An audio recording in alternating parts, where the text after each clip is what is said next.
thank you for coming to our next Community Connection event here at the Historical Association. And this morning we welcome Jim Miller, who has a great collection of homemade knives that he's made, and he's going to tell us his story about how he does this. So take it away, Jim. Okay. Well, this whole fiasco kind of started almost 60 years ago. My dad and I went hunting, and I had a knife that the handle was too small, and I went to work and said I was going to buy a new knife, and I went to Winter Sports Shop, and they didn't have what I was looking for, and I went to work and told a friend of mine, Bob Raines, I said, well, I'm going to make my own. He said, you can't make a knife. And before long, I had myself in a corner where I either had to make a knife or shut up, and my dad said, make me one, and my friend Dave said, make me one, and 60 years later, here we are. But I started out making just scraps of steel that I could get. I would go to Wiseman Steel to their junkyard, and they had an area where they dumped all their high carbon steel, and you could buy the steel for 10 cents a pound. And all the steel's got a color code on it, and you could tell what steel it was by the color, and that's how I started working on it. And I made a lot of them out of truck springs, car springs, buzzsaw blades, until I finally wanted to know exactly what the steel was so that I could get the heat treatment exactly right. And I went to Brown and Sharp was an 01 style steel that I could buy. And eventually I went from that to stainless steel, and then I got away from stainless steel because I couldn't heat treat it myself. And I wanted to be able to do everything myself, so I went to high carbon steel, which 1095 is what I use most of the time, or all the time anymore. And I made them out of a little bit of everything, and Marilyn's father-in-law got the second knife I ever made. I should have looked if it was down in my basement, Yeah, I worked with Holly out at the Mink Ranch, and I made the second one, and I gave them the second one I ever made. And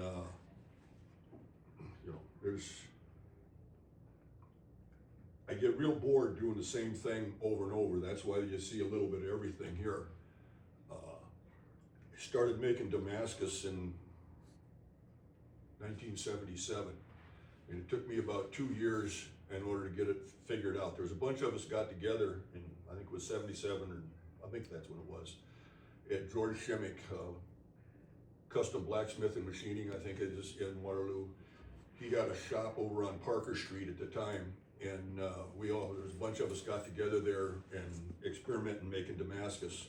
And everybody else was smart enough to say to heck with it and not do it, but I was dumb enough, I stuck with it, and it took me 2 years to kind of get it figured out to where I could get one that didn't have flaws and stuff in it.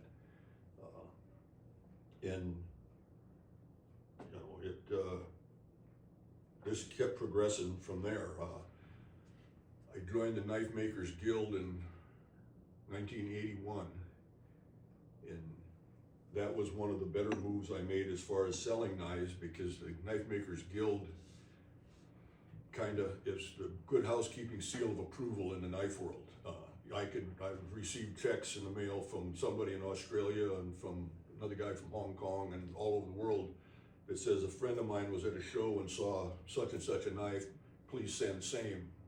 And they sent me a check, and because they knew that if you didn't follow through, you were going to get kicked out of the guild. There was going to be repercussions coming. It worked out good. I resigned from the guild in 2017 or 2018 when my wife got sick and I couldn't go to the shows anymore. I belonged to the American Bladesmith Society for a long time, and that is promoting forging knives. Strictly, you have to forge knives to be able to belong to. Well, I guess you don't have to forge to belong, but if you want your journeyman smith stamp and your master smith stamp, you have to forge the blades all from scratch. And I dropped out of that in the late 80s when the guild show always was at the last week of July, which was shut down period for John Deere workers because it was vacation time, and so I could go to that. And either one of those organizations, you had to go to a show every so many years to do it. And I didn't have enough time off to go to the Bladesmith Society shows, so I dropped out of there. But the both organizations are still going strong. And, like I said, I started making Damascus in '77, and I experimented with a lot of different recipes in steel.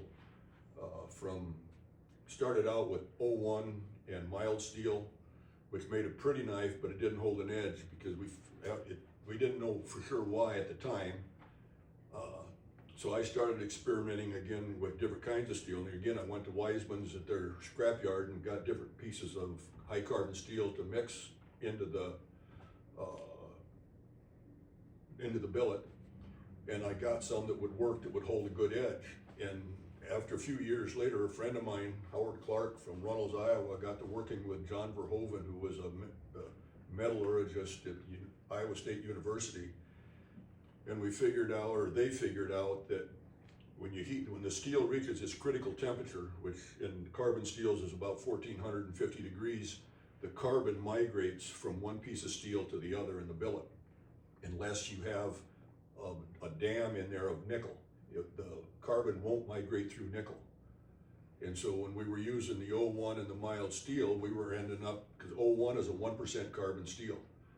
You would end up with the carbon would migrate in, and you would end up with a knife that was, on the medium carbon to low carbon side, because the carbon would migrate.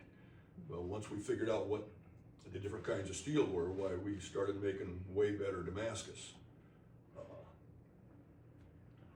What got me started looking for different ones was my son caught a big beaver down on Buck Creek, and we were trying to skin it, and you can make them, and beaver are tough to skin, and you can make about 3 slices with the knife, and you had to sharpen it. And I thought, well, this is a bunch of bull, I've got to do something different. And so experimenting around, and I ended up using 4150 and 1095 for years and years. And then some of those steels got hard to get. The steel companies in Chicago would go out, went out of business, and you couldn't get the 5160 anymore. And so you went to different stuff, and then most of the stuff now that people are using is 1095 and 15N20, which 15N20 is a medium carbon steel, but it's high in nickel. So you can get the pattern. You need a nickel or chrome in your steel in Damascus in order to get the pattern to come out. You have to have one, because when you etch it in acid, the nickel and the chrome doesn't get ate away by the acid as fast as a carbon steel does, and that's where you get your pattern. And when you run your fingernail on there, you can feel the highs and the lows in it. And we started, late 90s, Howard and I and a friend, R.B. Johnson from Minnesota, started having seminars at Howard's shop down there, and we did that for 10 or 12 years, where people would come in and, Friday afternoon, Saturday and Sunday, and, we'd teach them how to make knives. R.B. is a folding knife maker. Howard taught the forging, I taught the grinding and the acid etching and stuff like that. It's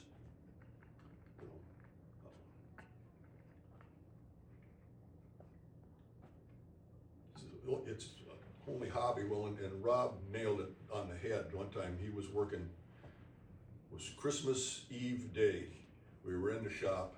He was running wires up above the grinding belts, and he looked at me and he said, "This looks like a hobby that run amok."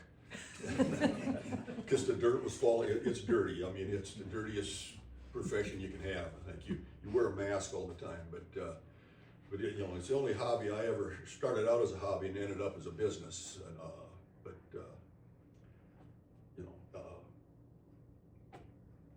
I don't know. It's kind of, I don't know. It's when you're forging the Damascus, this is what it's going to look like when you get done. This is a billet of Damascus. These are Damascus knives that have been ground and heat treated, ready to put handles and guards and stuff on them.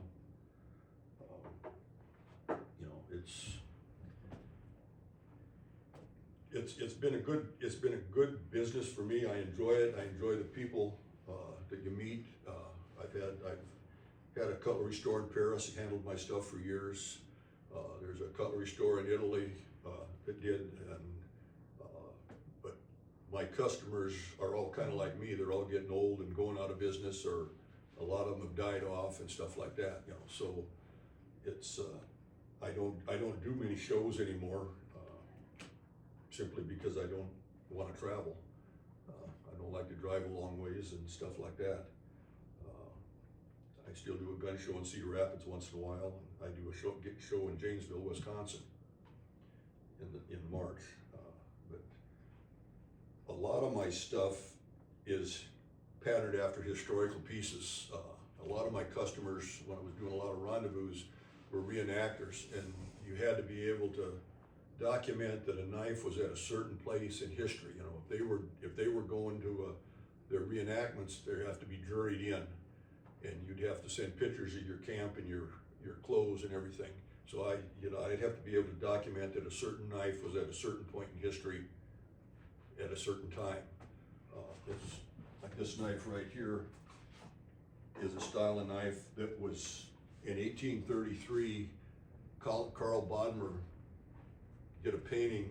It was at Fort McKenzie on the Missouri, which is by just a little ways north of present-day Fort Benton, Montana. And Bodmer was very good at putting in his paintings what he saw, instead of using the artist's freedom of enhancing stuff. And you know, I've sold quite a few knives to reenactors out there, because a knife like this is in one of his paintings where the Blackfoot Indians were fighting the Assiniboine Indians outside of Fort McKenzie. And I've traveled to a lot of those places. Fort McKenzie now is a field of wheat. A few years after, I don't know, middle to late 1830s, the Indians attacked them. They burnt the fort down. Everybody jumped in the canoes and headed down the river. You know, and I talked to some guys out there that were went to the fort, you know, in modern days, or where the fort was at, and they got to digging around and pulled up planks and that were buried in the dirt, and there was, you know, buckets full of beads and artifacts that traders had buried, hopefully that they could come back and get one day, but they never did. And they're all in the museum out there now at this time. But you know, it's this knife here is patterned after one that was found across the Missouri River from Fort Union, which is Fort Union is built at a campsite that Lewis and Clark camped on when they came back from their trip to the Pacific Ocean. And this is called it's an English dagger. Would have been made by and sold by the Northwest Company, and the Northwest Company went out of business in 1825, and those style of knives were never made after that. So it's, you know, earlier than 1825. This style of stuff here, these big old things, were knives that would have been made in Sheffield, England, and then traded to the Indians. So this was called a camp knife. This was the Buffalo Skinner Chief's knife. And then there was another one that was called the Buffalo Skinner. And they were big, heavy knives like this. And the original ones that you see are all beat up really bad. I mean, I've seen them beat down a half an inch. They used them to break the bone in the buffalo. They needed the marrow out of the buffalo bone in their diet. Like the old sailors used to have fruit so they didn't get scurvy. They needed what was in the bone marrow in their diet. And you could skin with it, and then you could beat it up and break the bone. I mean, they're just beat all to pieces. This one's patterned after what's called a Blackfoot dag. A lot of the Indian tribes had what we call a bear cult, which was different levels, kind of like the Masons and stuff, where there's different levels in it. When you got to a certain level, you could have a Blackfoot dag, and they were only supposed to be used in their in battle and in their religious bloodletting ceremonies. And this is another one, only a bigger scale. And this one is made, this jawbone is from a 40,000-year-old cave bear jaw. It was found in the caves in southern France. I got it from an ivory dealer in Florida. And it's, you know, it's only one of these I've ever seen, so I don't know. I'm sure a person get on the internet, you can find more of them, but you can find anything there. This big old thing here, this is a leg bone off of the prehistoric bison. And again, it's, you know, 15, 20,000 years old. Came out of Alaska. You know, the prehistoric bison were a longhorn bison that were, there's one in, at the confluence of the Missouri and the Yellowstone River in North Dakota. There's a museum up there, and they have one there, and you hold your hands out like this, and it was probably 6 inches longer than my arms are on each way.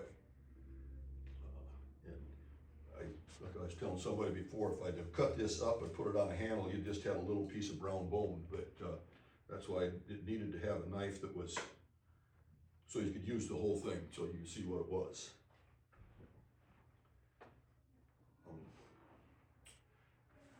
This is another Blackfoot dag, and this is how they made some. This is off of a bear that I shot, and they would glue them together, or put pine pitch in the middle to use as a glue, and then wrap it with rawhide. The rawhide was their epoxy of the day, because you get it wet, they wrap gun stocks and anything and everything with it. If it got broke, you wrapped it with rawhide. Stuff like this one here, this is patterned after what there's in a museum in Little Rock, Arkansas. There's one of these in a museum, and there's a panel on here that says Bowie Number 1, and nobody knows. Some people say it's the #1 Bowie that Jim Bowie used, and some people say that it isn't, and you know, nobody knows but the knife, and it's not talking. So, but this is patterned after that. And they've kind of traced it down that these were made by James Black, who was a blacksmith in Arkansas at the time of Jim Bowie and all that.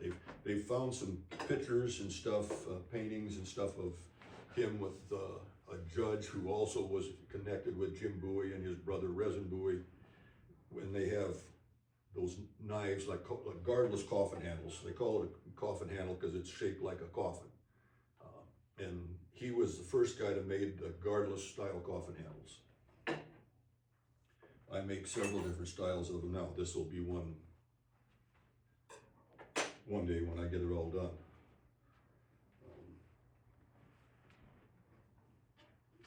This knife is patterned after an old Green River skinning knife. It's a little fancier than the old Green Rivers where they all had just a cheap wood handle. This is blue mammoth ivory, which is very rare. It's really hard to come by the blue mammoth ivory. The blue comes from being buried with cobalt. If you get ivory that's green, it's been buried with copper. If it's brown ivory, it's been buried with iron. There's some black out there, and that's even harder to get than the blue. And some of the scientists and stuff are saying now that that's been buried in a fire pit where the grease from the fires were dumped in there, and the charcoal and everything from the fire is what's made it black. You know, there again, nobody really knows because it happened 4, 5, 6, 7,000 years ago. So this little piece here, it's just a little Damascus knife, and it's of olive wood on the handle. And I got this batch of olive wood from a guy named Herman Kraft. He's gone now. I taught him how to make Damascus over the phone probably 20 years ago. And he came over one time and he says, "Here, I'll give you this piece of wood." He said, "My sister, the sister, brought it back from Rome. She went over and got to have a meeting with the Pope and stuff.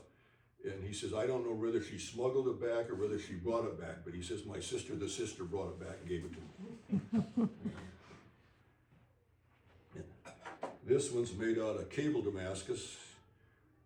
This high tensile strength cable that you forge weld together. It's another way of making a Damascus. Makes really good Damascus if you have the right kind of cable. There's wire rope, there's plow steel cable, and extra plow steel cable. And the extra has more carbon in it. And it's really hard to come by now because all the cranes and stuff are, most of them are hydraulic. We used to have one cable that ran the crane to move the boom and everything like that.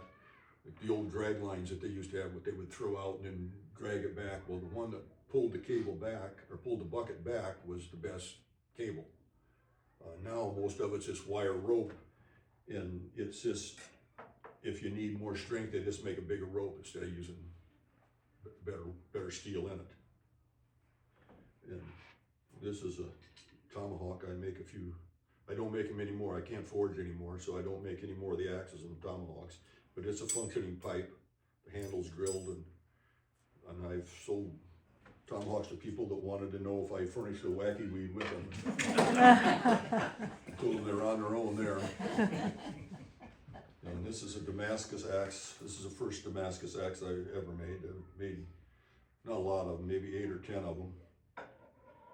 I've made 3 Damascus Tomahawks. And this is a double bit axe that's forged. It's patterned after a Nesmuk axe. He was a writer back in the 1800s that he would spend his summers in the Andrak Mountains in a little canoe and paddle around, and he had a knife, an axe that he said were the ultimate tools for wilderness survival. And he had a detailed in a book that he wrote describing his axe when he had it made. He went to a blacksmith in upstate New York, and he had it all documented down on how much it cost him to eat at the tavern and how much it cost him to go across the ferry. And he got it all done. He had $10.50 in his axe, and everybody had a fit about how you could spend that much money on an axe, but he was happy with it. So, and I got $450 with him for him, so it was all relevant, I guess. This knife is patterned after one that was found across the Yellow River from the Yellow River Sub-Agency, which is just north of Marquette, Iowa. And the Yellow River comes into the Mississippi up there. The Effigy Mounds there, and just across the road from the Effigy Mounds is the Yellow River. And just across, a friend of mine, Ed Lawrence, a retired game warden and the head guy from Effigy Mounds, went down there with metal detectors, and they found the site. And the sub-agency was where they were bringing the Winnebago Indians out of Wisconsin into Iowa, teaching the kids English. They had a school there. They were teaching the men to be farmers, and they had a sawmill there. And the sawmill cut all the wood for both of the Fort Crawfords that are in Prairie du Chien, the old one that's gone and the new one, the newer one that's still up there.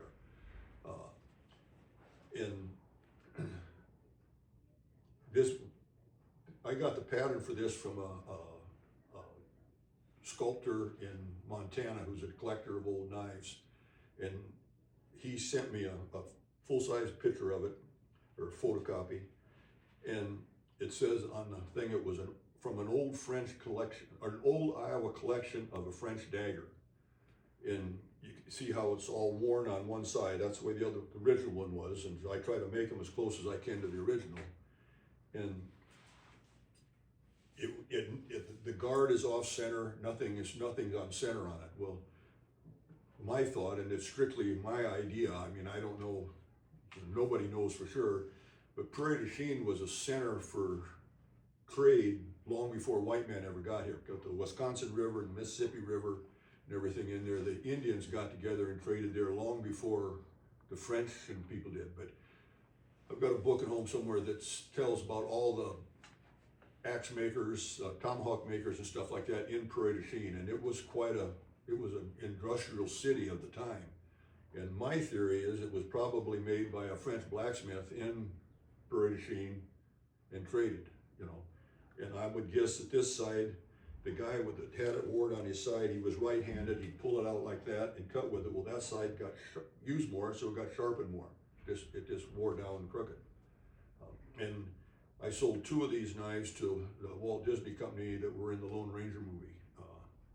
In 2013, I think it came out.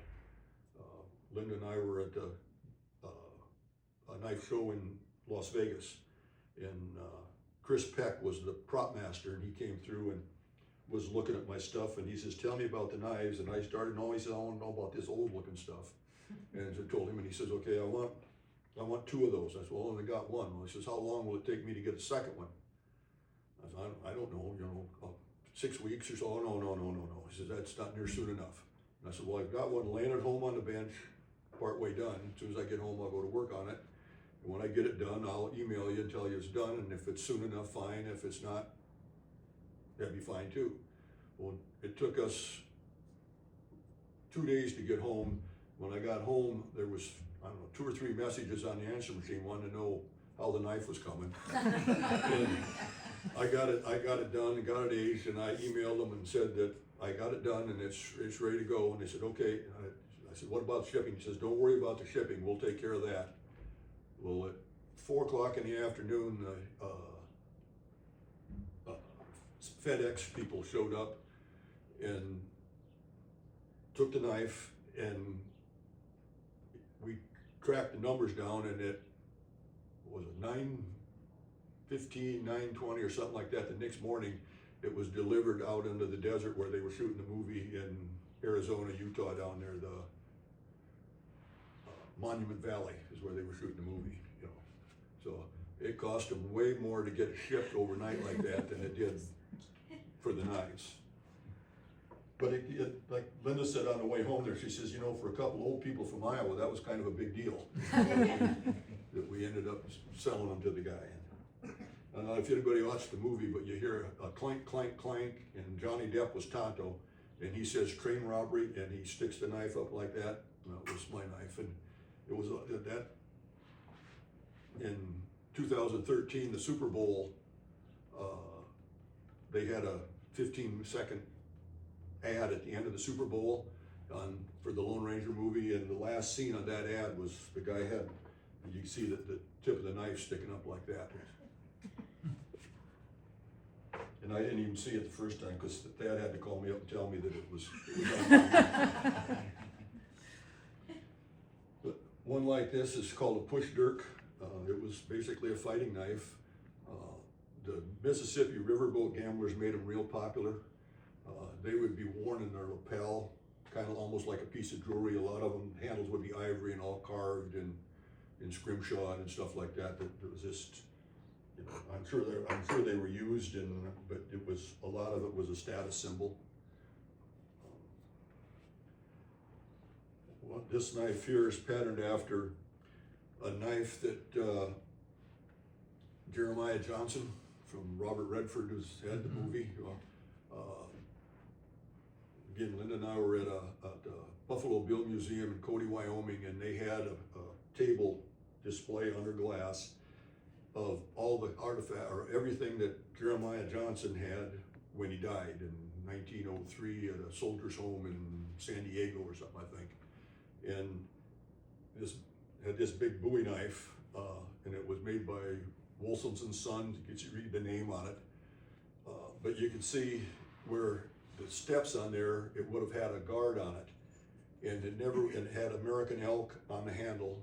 So somewhere along the line, the handle got broke, the guard had come off, and they put elk horn on the handle.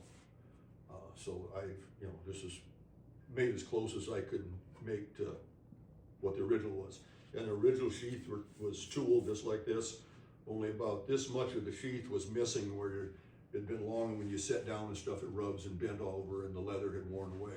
There would have been half, 3/4 inch of the knife blade would have stuck out the end of the sheath. And then when you get to researching Jeremiah Johnson wasn't his real name. His real name was John Higgins. He joined the military during the Mexican War in the 1830s and didn't like the military, so he deserted. And in the movie Jeremiah Johnson, they made it out like he was a fur trapper, and he did do some trapping, but he spent most of his life as a woodhawk. The riverboats going up the Missouri River burnt from 7 to 9 cords of wood a day in order to keep their boilers going. So there was people all along the river that had piles of wood for sale.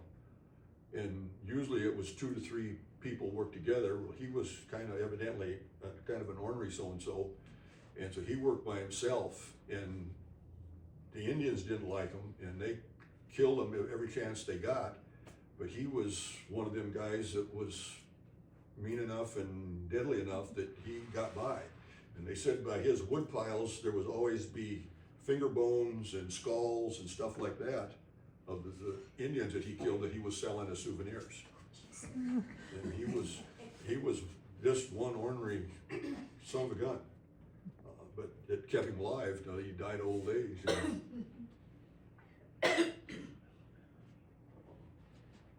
One like this is a warthog tusk, and a guy that I know, John Allward, who's gone now. Seems like a lot of that, I'm saying that they're gone now, but he carved a ivory warthog tusk into the eagle. This one's patterned after a Bowie. It's half horse, half alligator bolster on the end that was popular. Most of this stuff would have come from Sheffield, England. Sheffield, England was the #1 knife making place in England. Solingen, Germany was the German place, and that's where a lot of hunting knives and stuff come from today. Puma and everything like that is Solingen, Germany. Terres, France was the head cutlery capital of France. And this has got alligator back on the sheath.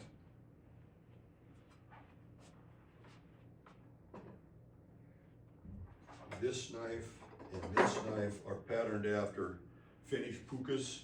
This has got a curly birch, which comes from Finland, and this one has birch bark, which is another thing that they used over there a lot. Birch bark is nice because it never feels cold in your hand.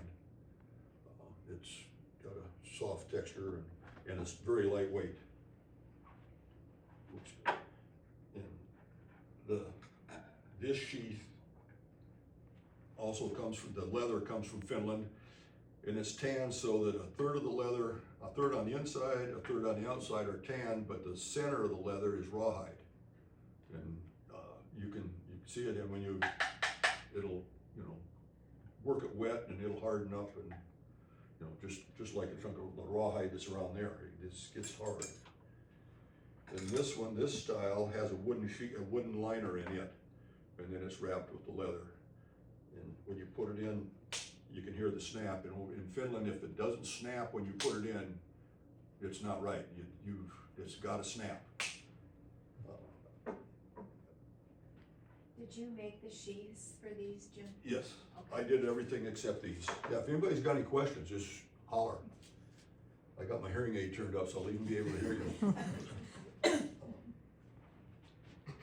There's a knife right there in front of me, that beautiful, right on the edge, that one there. That's a piece of sheep horn, and that's one of those pieces of sheep horn that I've been hoarding for a long time, because I wanted to keep it for myself. And most of this stuff that I wanted to do for myself never had time to get done until the last few years, when I kind of slowed down, and that's why there's a lot of stuff here that I made this for myself. But that's one of the prettiest pieces, and it came out of a bighorn ram. And you never know what you're going to get when you do that. So I've had some that came through and had a bright red streak. You'd almost thought, when I first saw it, I wondered if it was blood in there, but it did. If it was blood, it would have dried up and or would have turned dark. It's just, sometimes it's black, sometimes it's red, and this one was black and white. It was. And this is one. This made with leather. It's just regular, the same leather that I make my sheaths out of, 8-9 ounce cowhide, and then you press it, you put it on, and you bowl it down and crank it down to get it compacted as much as you can, and then take the nut off of it and put the deer horn on the end, and then on the leather, I've used varnish, and you soak coats of varnish in it until it doesn't soak in anymore. And then that'll preserve it. It's the same way that Randall, it's a company out of Florida that makes knives, and that's what they do with theirs. Their knives all have leather handles, or almost all of them. And that's how they do it too, is with the varnish. And that's, I didn't come up with the varnish. I did some research on Randall's knives and found out that's what they do, so that's what I did. This knife is patterned after a knife. I worked with a guy from Brandon who teaches knife fighting, survival. He works with a guy named Paul Howe, who was one of the survivors from Black Hawk Down in Somalia. And Paul and his father, last name's Kennedy, I can't think of his name, they have a school in Texas where they teach military and civilians, whatever, how to survive. And Danning wanted a knife that would kill people, and do a good job of it. And so we spent about 1.5 years coming up with it. The original one wasn't Damascus and it didn't have an ivory handle. This is just one that I made for myself on the pattern, but it was made so that no matter where you were at, if it was somebody, if you moved it, you were going to cut at least 1/2 inch deep. He taught 3 different styles of fighting. One, if he was on the ground and the other guy was standing up, you went after the Achilles heels and the tendons and stuff. If you were on your knees, you went for this way, and if you were standing up, however, and they were used like this. And this piece on the back was meant to go around the back of the neck and cut the muscles on the back of the neck. Yeah, that's what I thought too when I was doing this, because my biggest fear all the time I've been making knives was somebody was going to get killed with one of my knives. And I finally justified it in my own mind, was that if it's our guys that's coming back, it's a good thing. That's the only way I could get through it. But Danny, they did a lot of research, and these guys they knew what they were doing. And he says, when the muscles get cut, your head goes down. He says, you're not going to die from it, but the only way you can do anything, you got to grab yourself by the hair and raise your head up. And when that happens, nobody has a presence of mind to do that. And that gave you time to kill the guy, basically. And it was a real eye-opening experience for me, trying to figure out, working with him, how to get it to work. And there's people carrying them all over the world now. I just sold one the other day to a guy whose grandson is in the Secret Service. And when Putin came to Alaska to meet Trump, his grandson, one of the pictures they had of him, his grandson was standing right behind Putin. And he carries one of those all the time. He said, you need something just in case, you run out of bullets, the gun's gone or something, if that's between you and not going home, you need something. This one is one that I made. This is the only knife I've ever kept track of on how long it took me. But it's got my initials in it, JPM, on 4 places on each side of the blade. And it took me 250 hours to make this knife.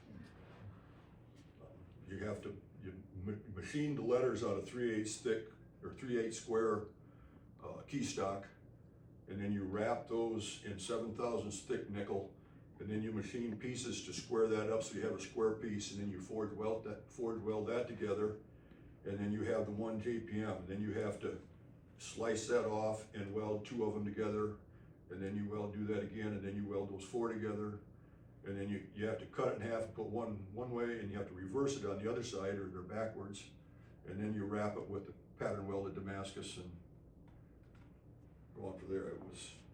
And the sheath on that one is anteater tail. Dallas, Texas, at a knife show down there, a custom bootmaker came through, and he had a big shopping bag full of scraps of leather that he used for overlays and stuff on boots. And he showed it to me, and I could not buy a piece of anteater tail. There's not a real big supply of that knife.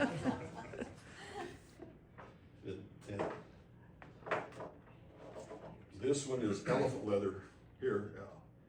And I had a customer in Florida who went to Africa and safaris and stuff, had more money than God, and he ordered a knife and he wanted leather on it. I said, I don't have any. He said, I'll send the leather, I'll send enough and you keep whatever was left. And so that's part of that. And this is a fossilized walrus ivory on the handle here. And they call it fossilized. It should be called mineralized because it's been in the ground long enough to soak up the minerals, but it hasn't turned to a rock yet, so it's not really a fossil. But the blade is a 4-part composite of Turkish Damascus. It's twists. Every one of these little twists, you can see on there why is where the steel was twisted, and you end up with 4 bars about so long, and then you weld those 4 together and get the steel to come out like that.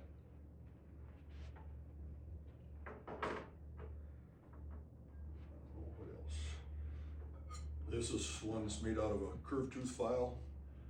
You don't see many curved tooth files. Years ago, the tool and die makers used to use them. They were really good for squaring up pieces. You know, or now they have fancy mills and CNC everything, you don't need it, but when everything was done by hand, that's what they were used for. And it's, you know, it doesn't make a practical knife, but they look cool, you know, which is a lot of this stuff, you know, there's no practical reason for a lot of these, but then the handle on this one is carbon fiber. You know, make the Lear jets and stuff like that out of it. Strong, lightweight, and the dust will kill you. This is another one here that's sheep horn, and it's called a half full tang because a tang is full width down here, but it doesn't come full length of the handle. And, you know, it's just, a lot of knives were made that way because, and a lot of them still are, especially butcher's knives, you know, boning knives and stuff like that, because you can make a knife and you don't use as much steel. A lot of them, I don't know if I got most of them here. So these, you can see, it's called a tapered tang. It's narrower here than it is there. And they started doing that. Russell was the first one that did it in the United States, and they went into business in the 1830s. Every 4th knife was a free knife. You could start with a tang this long, you know, from here out, and then you could, with the power hammers, you can draw that out so that it's, you know, you got a full tang. So steel was expensive, and so basically every 4th knife was a free knife because you could, you know, where you had, if you're going to make 4 of them, you could get an extra knife out of it. And now it's just kind of a pain in the hind end to do because you get them everything straight and tapered and everything like that. So it would have been a lot easier if nobody ever would have invented it and nobody knew anything about it. But it's one of them things you got to do. You can see it on this one too. I don't taper them. Some of them I get real thin, but if you get them too thin, then your handle gets too light. And I want a knife. When you make a knife, I want you to be able to stand there like this and hold it. Because if you're using a knife out in the field and it's cold out, you got to hang on to your knife. And the tighter you hang on to something, the colder your hand's going to get. You know, I want to be able to. I want the handle to be a little bit heavier than the blade. This makes it easier to hang on to if you're using it. These big knives like this, there's no way you can do that. It's just there's just too much steel out there. This one here is made out of muskox horn, which is really neat and one of the most expensive handle materials you can buy. But all handle materials has gone up. When I started this business, a piece of stag like this one would cost you from $6 to $8. And to buy that same piece now would probably cost you $125. I always swore up and down I would never spend over $50 for a handle, but this year at the Janesville show I needed stag, and I got 2 pieces. One of them cost me $100 and one was $125. Everything has gone up. The price of steel, I mean, it's like going to the grocery store, you know, everything's 3 times higher than it was before COVID. Knife business is no different. Jim, could you explain the process of getting the layers for the Damascus and how you get the patterns? You start with I always started with 5 pieces. I would have 3 pieces of 1095 and 2 pieces of 15N20 or whatever your steels you're going to use. And I would usually have, depending on how big a billet you want, from 4 to 6 inches long, usually about 1.25 inches to 1.5 inches wide. And then you arc weld those together on the end and put a handle on it so you can hang on to it in the power hammer and in the forge. And then it's heated up and fluxed with anhydrous borax. And then you bring it up to the critical temperature on a knife for heat treating is about 1450. This has to go up to almost 2000 degrees, depending on how big your hammer is or your press is. Theoretically, if you could hit it hard enough, you could weld it cold. It's like when we were kids, you went to the railroad track down by the railroad bridge here in Dunkerton, and you'd stack pennies up on the railroad track when the train was coming, and you stack 2 of them together. If you could find it, those two pennies would be 1 piece of copper. Most of the time it went into the creek or something like that, you lost it. But it's because all that weight hit that, and when it hits it, it creates heat and the molecules fuse together. And it's the same thing with if my power hammers that I had to have between 22 and 2300 degrees in order to forge weld. And with a coal fire, it's real easy to get that because your coal fire is about 5,000 degrees in the center of that fire pot. In a gas forge, which I prefer over the coal because it's healthier and you don't burn up steel, the hottest you can get on a gas forge is 2300 degrees. The very tip of that flame on your kitchen stove is 2300 degrees. And if you're up there, then you hit it with a hammer and it fuses those pieces together. Then you would draw that, you'd end up with a piece 4 inches long, 1.5 inches wide, 1.25 inches thick.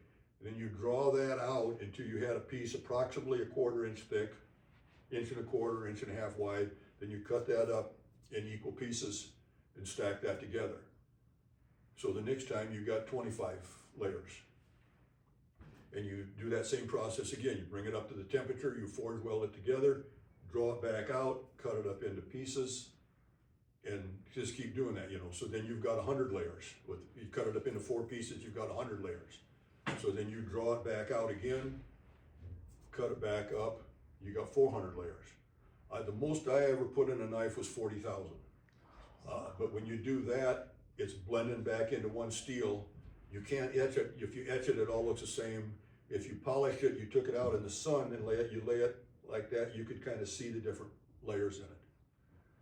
I made several of them, quite a few of them in the 9,000-10,000 layers. But it was just a waste of time and steel, basically. I mean, it didn't work any better than, you get 250 layers in it and you've got a good pattern and everything works, and to do more, it was just, I did it because I wanted to try it, just to say I did it, I guess. But it didn't really gain you anything. You lost the pattern, it just looked like a carbon steel knife. Mm-hmm. So when you're doing the Damascus, what does the borax do? The borax floats out the impurities. Anytime you heat steel up, there's a certain amount of impurities going to be in that steel. And when you heat it up that 2300 degrees, everything is molten.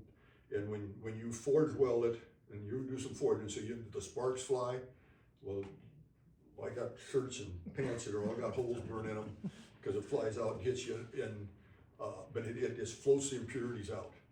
I've done a couple welds. I used to do a demonstration for George Shimmick. He used to have a colonial blacksmithing class, he called it, and I would go in at night and forge. And we forge welded one with no flux. If all the conditions are right and the stars are aligning and everything like that, it'll work. But it's not worth the hassle because you have more times it doesn't work than it does. The flux makes the welds good. In the coal forge, when you're in this process, the coal forge works good, except it's so hot that you've got a window about this long between too cold and too hot when you're forging, when you're going to weld it. And if you leave it in there this long, you can pull it out and there's nothing there but your handle. And then you tear your whole fire apart because that whole piece of steel has melted down and it's down in the clinker down in the fire pot. On the gas forge, you could bring it up to 2200 degrees go in the house and get a cup of coffee and a piece of coffee cake and come back out and it's still gonna be 2,300 degrees. The only way you can get a gas forge to go over 2,300 degrees, and there's a few people do it, take an oil drip, most of them used oil out of a car when they changed oil, and they would run a pipe down and drip that oil into the forge. So once you got it going and you start that oil drip, that can get you enough more heat where, I don't know how much more, but some of them say that you can melt a piece of steel in a gas forge if you're using that oil drip. But I never saw the reason that I needed that much more heat. I've got time enough to stand there a couple minutes longer and let it get heated up than to take the chance of losing it. I lost enough of them in the coal fire that I didn't want to lose any more. I always said you got a window this long on gas forge or coal forge, and you got a window this long on gas forge, to weld it. And when I went from coal to gas, well, I talked to a guy at the Guild Show, Jim Schmidt was his name, and he's also gone. I said, what am I doing? When I first started out, I said, what am I doing wrong? I said, I'm losing 50% of my stuff in the fire. He says, you're in the same place everybody else is. He says, there's one guy, it was at the Guild Show, and he says, there's one guy in this room that said he only lost 2 blades last year, or only lost 1 blade last year, but he said if the so-and-so tell you the truth, he only made 2. It's just nature of the beast. The coal just burns so much hotter. And again, and the coal, you have to get the right kind of coal too. It has to be a soft coal and Anthracite. there you go, yeah. But, Iowa coal is a soft coal, but it's not pure enough. A good blacksmith coal is soft coal, but it burns pure. I used to get mine from the Schneider Coal Company in Milwaukee. And a lot of it would come in 100-pound burlap sacks that said on it a product of Russia. So I don't know whether the sack was a product of Russia or the coal was a product of Russia, but it worked good. Their coal worked good. There's some people say there's a place in Minneapolis now that you can get the blacksmith coal. I don't know. I don't know where you get yours. I got mine in Alabama, but I haven't used it because you scared me. Well, coal forge is fine. You can burn a building down real fast with coal forge. Yeah. And you got to breathe you got to breathe that black smoke. It's you can get black lung from that coal smoke just as fast as you can. The coal miners got it from digging the coal. Could you describe your gas forge? Because it's different because of the circulation. It looks like a 5-gallon bucket on a barrel. Inside of it, it's got a roll, and I didn't build. Howard Clark built it for me. It's got an inch-thick layer of kail wool around it, and then it's lined with 65% aluminum refractory in there, which is a castable. You get it made, setting on end, you get it lined, and then Howard built a cardboard mold, and then you pour the refractor, 65% in there, and let it set, and then the bottom is lined with a 90% aluminum refractory. And the higher the alumina refractory number is, the more resistant it is to the flux, because the flux will eat it right up. Well, I ran out of the 90% alumina, and the 90% alumina refractory is a rammable. You put it in and then you take a hammer and beat it. I got a hammer, this pole peen hammer that's cut in half that I could put it in there, then I can get it in and beat it to reline the bottom. There's a place on Falls Avenue in Waterloo, Cedar Falls, I'm not sure where it's at. Something boiler and furnace or something like that. Boiler. And they have 2 different kinds of refractory. They have one that is if they're rebuilding the boiler completely, and they have one if they're just patching the boiler. And the one that just patching the boiler, you can take it out, you put it in and let it dry, and it works great. It took me a lot of years before I found that, but and it comes in 5-gallon buckets that probably weigh 150 pounds, but they will sell you, if they did a job and you got a half a bucket left or a quarter of a bucket left, they'll sell you that part of a bucket. And it's the way to go. It's way easier, and you don't have to order it from God knows where anymore. Did you tell us that the flame in your gas forge? The gas comes up it's got an electric blower on it, that comes into it, and the gas goes in and it blows it in, and where the gas comes in about a 1-inch diameter hole, and right in front of that, there's a dowel pin that you need something to break up the gas, otherwise the gas will stay in one spot and the air will stay in the other spot, you know, and it won't mix. And he hits that, it mixes the gas, comes in that 1 inch, and then there's a taper in there that's about 1 inch high, and it tapers like this, the length of the 5 gallon or the forge, like a 5 gallon bucket. And then the gas comes out of there, it's at the top, it's at a tangent with the top of the radius, it's about so big around, and then the gas runs in a circle. And that way, that tip of that fire with 2300 degree fire, that tip is on the wall of your forge. And that way your forge is getting that 2300 degrees. And you have to have it enough so you've got about 6 or 8 inches of flame coming out the front of the forge. If you have, and what that is there's enough gas in there, you're burning it, but the gas is burning outside the forge, is there's more gas that can get burned in there, so it's burning out there when it gets the oxygen outside. If you don't have that, it won't heat right. If you have too little or too much, if you have too much, it kind of sounds like a jet engine when you're running it. I mean, it's got a pretty good roar. And if you know, I can kind of go by my ear where it needs to be. But if you get too much gas, it just kind of flutters. It doesn't, you don't have that continual roar in there. But there's some new gas, a lot of guys that are a lot smarter than us old guys were, that have got, I can't think of what they call it now. Somehow the nozzle is made, you don't need a blower. You don't need, I've got an old blower off of a coal forge is what I've got running mine. They got these new ones that can run it, and then it's good enough to weld, it's hot enough to weld, everything works, only you don't have to have the blower. And they work really good. You know, somebody was smart enough to figure there's a lot of different holes in this nozzle that's sucking the air in and stuff, and say, it's kind of all over my head. I'm not sure how it all works, but it does work.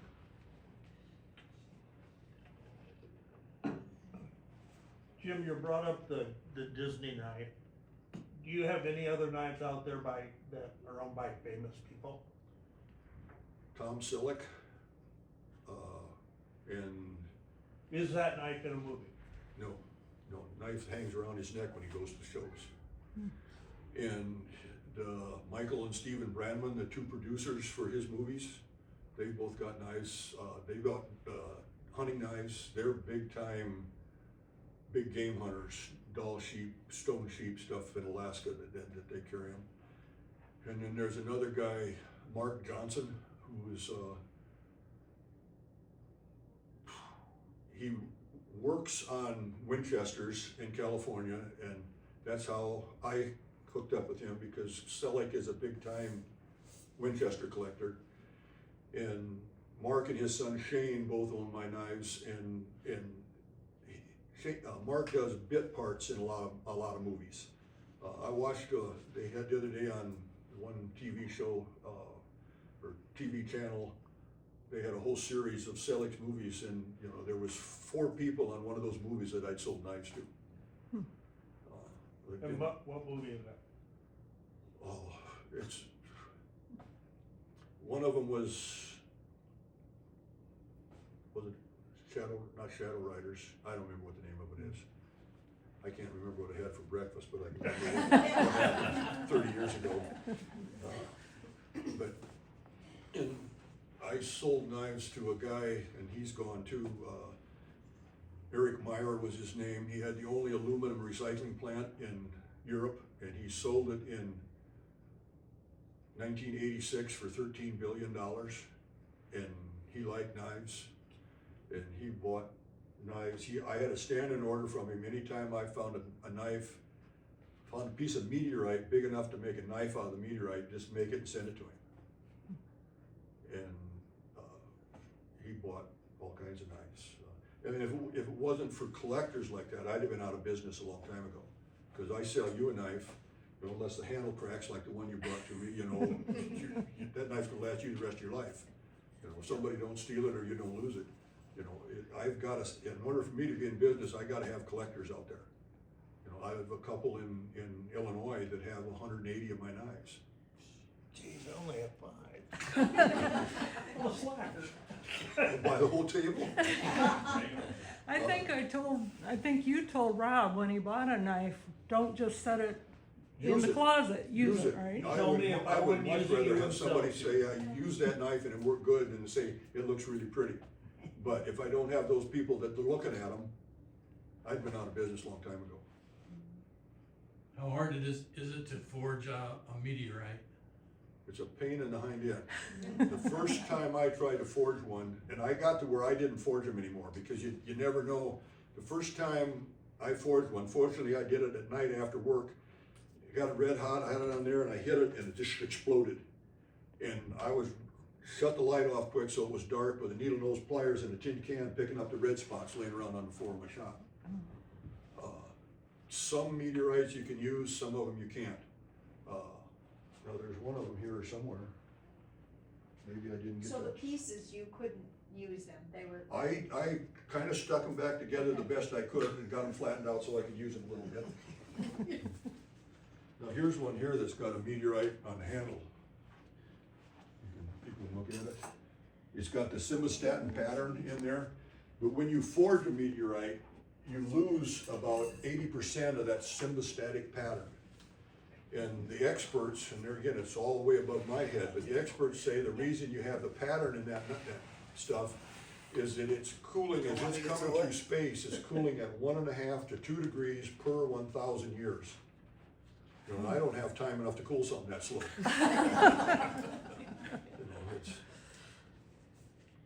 You know, and some of them will have a real strong pattern like that, and some of them will just, you can just barely see it.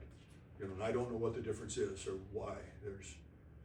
There used to be a guy, and Elliot's gone now too, down in Scottsdale, Arizona, that specialized, he had a company that did a lot of specialty things, and he worked with NASA, and they would gather meteorites from all over the world, and they would send them to Elliot. He had the equipment to saw them up, and then they would analyze it, or he would send some back for them to analyze, and then he got to keep the rest, and then he sold it to us. And the last time I bought some from Elliot, and that's been 20 years ago or better, it was $11 a gram is what it cost.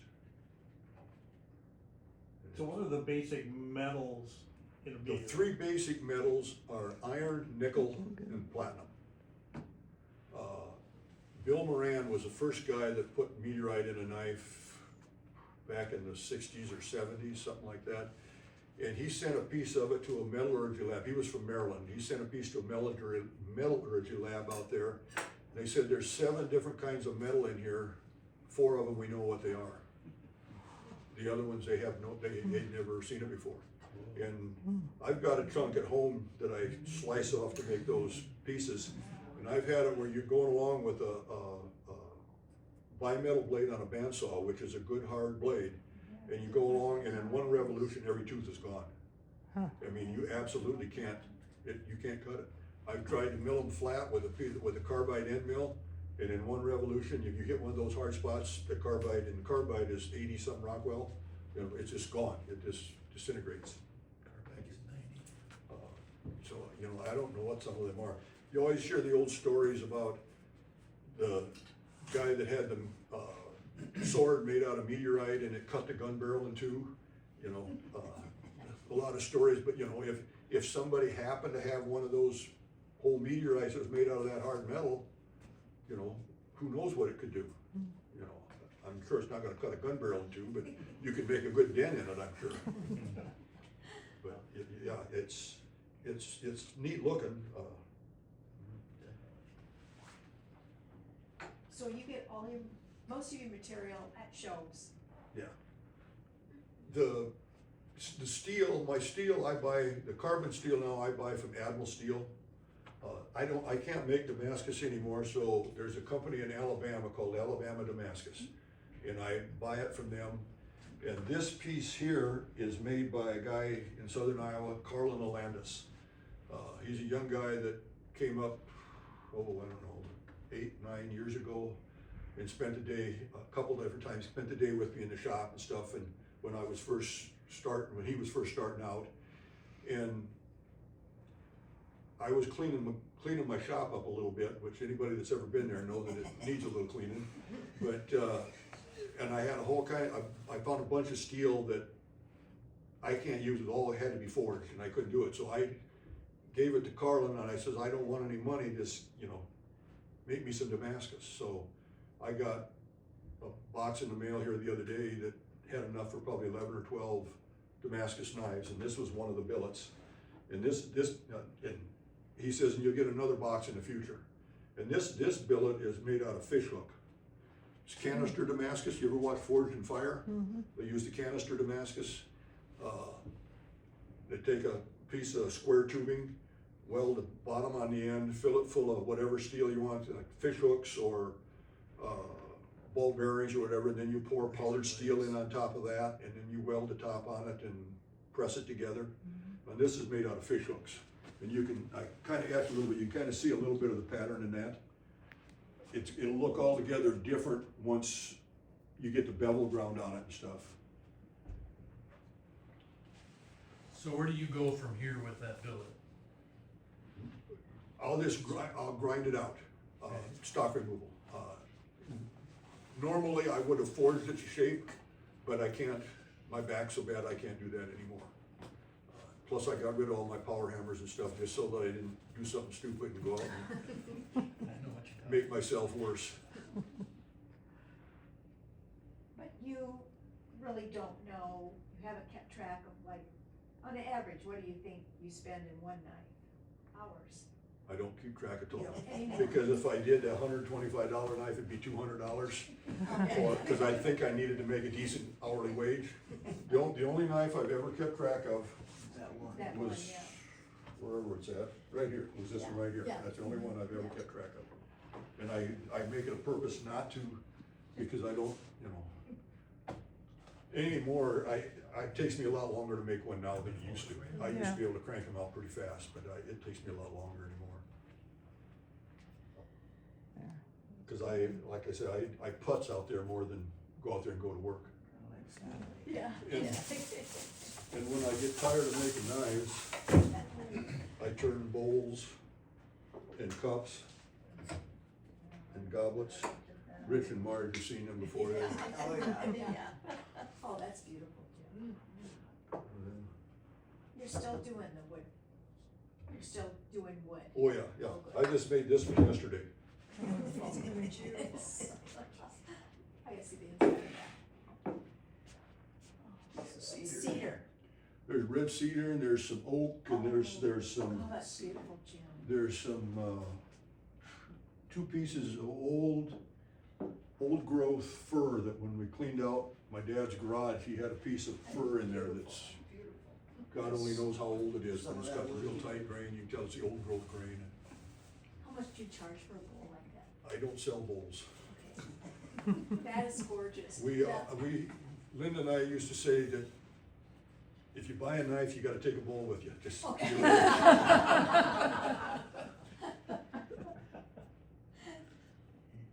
And I make this stuff that's, absolutely good for nothing. They're called hollow forms. It's just to see how you can hollow, how thin you can get it hollowing it out without, you end up with a lot of saucers when you're doing this because the whole top will fly off of it.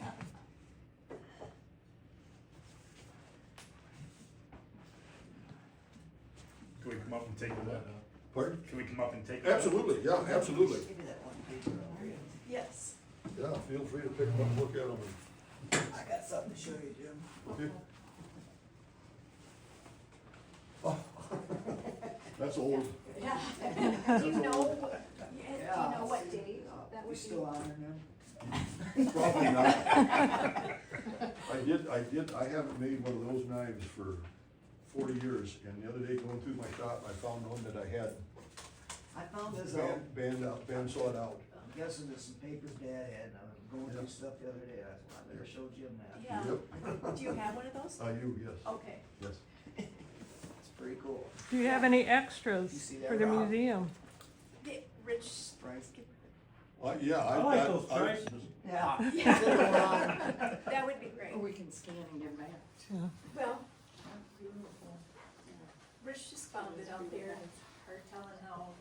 I've got, if you want one, I've got some, I can drop off sometime. Yes, please. I haven't made a brochure for, I've made 2 brochures, that was the first one. When you joined the Knife Makers Guild, you had to have a brochure, printed brochure.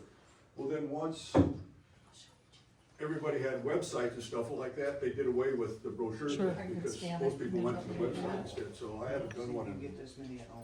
Yeah, he just found that, probably a week or so ago, he brought it in, he just found that. And he said, I've been reading it, yeah. Brian say, his kid died and he cleans fish. He used that Jim Miller flay knife from Lance. Oh geez, I don't know. I put a new handle on it the other Put a day new though. handle on it. Isn't that what started it? Didn't Jerry buy it? So did you make this? Way back when we were wired out. It's delicious. Jerry Smith wanted to Take that You from got him. one for him and one for his It was. father-in-law and Yes. somebody You need another else, yeah. Yeah. Yeah. She makes it for Take it home. every share day.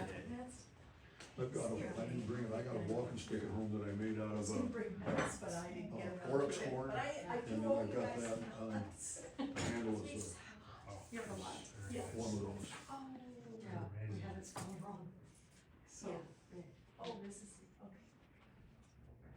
Yeah, we happen to notice that needs to, Yeah, thank goodness. yeah. do I try that right You now? ever use A2? Keep your hands in my pocket. I got a bunch of, I think I better stick with this, huh? Oh, yeah, that was I got one 3 or I 4 saw of them. what you said Yeah. about there. I started with the one that seconds he's got and fixed hands on. Yeah. And 330 seconds I could use, the 16th is getting hard One enough and for one. me, but. And then I thought, well, shit, now I got 2. Where are these gonna go when I'm done? I got 3 more. So I bought another one. I got my kid here on that. Isn't the pattern gorgeous on that? So, Then I bought a skin I had it on eBay for a while. small, a caping knife. A2 used to be a real popular knife steel, but you don't hear much about it, but it makes a good knife. He told me if I didn't use it, he wouldn't sell it to me. That's what he I'll said. make sign blades. I do have one, we got Oh, okay. Damascus And one. I do work on it. Mm. So, yeah, It's steel because it's made oh of any dear. Yeah, and it holds them in the holder, but So it's just got So you were the I'm gonna take real that blade. last one more. I can't, I don't know, I can't use it either. I got rid of my heat treat furnace, and that's one of those that's high enough that I do all my heat treating with a torch for the forge. But it's hanging down. A2 is high enough, you've gotta have Now a, you you gotta have a furnace to do it, and I sold my furnace here. Well, if you know somebody Yeah, that here's somebody, yeah, There's 3 of them that I wrote. get hold of me through the museum or whatever. okay. Oh, yeah. What's your name? Ross Jones. Speaking of Okay, deer, I thought that's who you were, yeah. you know That's deer me. We like talked here beets at the really Rec well? Ranch. Beets. Yes. Beets, but Yeah, talk about that, I yeah. know that they like turnips, and they like radishes. So they came up They eat your in my beets. garden the other night, and pulled out all my beets, ate them